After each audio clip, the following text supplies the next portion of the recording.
Hello everybody, Carter here, and welcome to a brand new episode of Comics. First of all, if you have not heard, there is someone on Twitter named Roger Wardell, and apparently he has all of this inside scoop on upcoming Marvel Studios movies. People would tend to not believe him because he doesn't have any credentials that he's at least showing, but a lot of the stuff he's predicted has come true. He was one of the first people to say that Sebastian Stan will be back as Bucky in Captain America 2 all the way back in June. He's also the one who's just recently started the rumor that Doctor Strange will be appearing in Thor: The Dark World. Roger Wardell is certainly worth checking out on Twitter if you are not afraid of spoilers, because they might even not be real spoilers, but anyway, it's very interesting. He doesn't always explicitly say what's happening, but he offers little hints and clues. I'll definitely be keeping an eye out on more and share if he has anything more interesting to say. Alright, next up I have a comic book review for you guys. Deadpool kills the Marvel Universe. So Marvel does this every now and then. They'll have a limited series set in its entire own continuity, and that way they're able to tell just whatever kind of story they want to. This story actually came from the desire of fans. I've really been enjoying it. It actually hasn't been getting great reviews. I don't feel that way. I'm not quite sure what they didn't like about it. The main complaints that I'm hearing is that there isn't enough story, and it really is just going around killing all the characters in the Marvel Universe. But to me, I think that this is really fun escapism comic book. Alright, so now it's Richard's turn. I'm gonna hand it over to him. Take it over, Richard. Thank you, Carter, and hello everybody! Hi! Hi. Now before I get to any actual comic book news, there's something I want to do. Twitter user @_MikeBuskus_ asked, can you do a review of Expendables 2? This guy's a poet. The whole thing rhymed. Can you do a review of Expendables 2? That whole thing rhymed. That's awesome. Anyways, Mike Buskus, I can totally review The Expendables 2. Even though it has absolutely nothing to do with comics, I'll do it anyways because you asked. I liked Expendables 2. I thought it was a fun flick. Totally better than the first movie. The first movie I thought was cool, but I didn't think it was exactly what it should have been, whereas the sequel is exactly what the first film should have been. And now, it is time for some DC Comics news. So obviously the biggest thing happening at DC is their Zero issue thing that they're doing. They're going to be doing it all month, so I'm going to be talking about it all month. For those of you that don't know what Zero Month is, basically DC is celebrating the 1-year anniversary of the New 52 by releasing issue number 0 for all of their series. And each issue is going to tell either the origin story or tell something that's more intertwined with the current storyline. You know, it'll be a variety of stuff, but it'll mainly be stuff that happened before the first story arc of that particular series.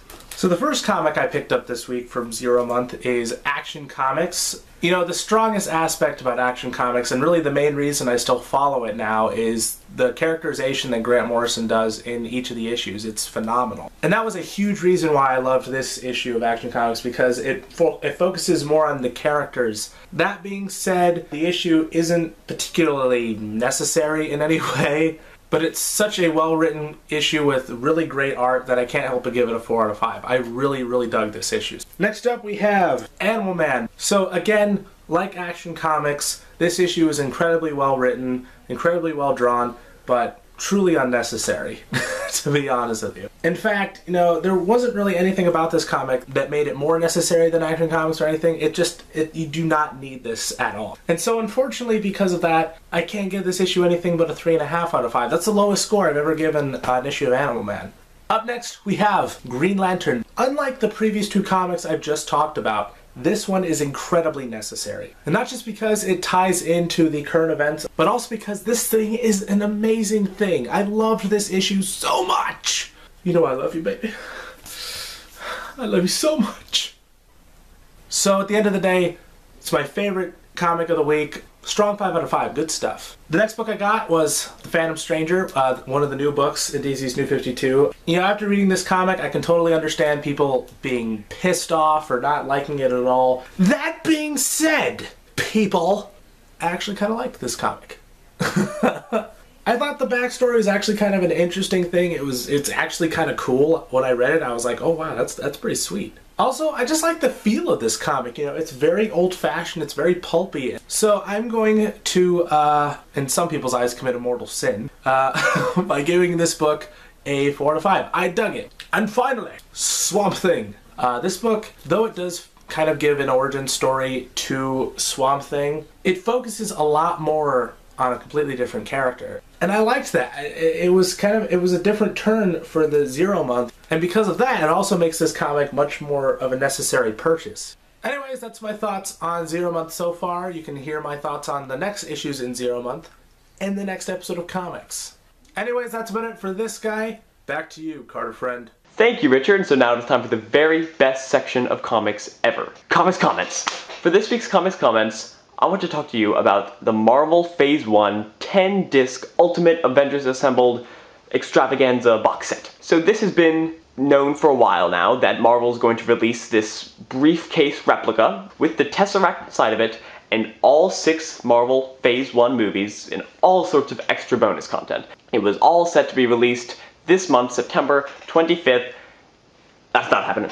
It's not being released till spring 2013 now. The suitcase that Nick Fury used in the movie is based on a real suitcase manufactured by a German suitcase company, and they have now sued Marvel for distributing the replica. They have to redesign it and make it different enough that they're able to sell it, and it's going to take them a while to do that. I'm very, very bummed by this news. Now I'm just gonna have to settle for the Avengers Blu-ray, which I mean is awesome, of course, but not quite as awesome as the entire box set. Apparently it's going to come with even more content than was originally said, just I guess as a sorry.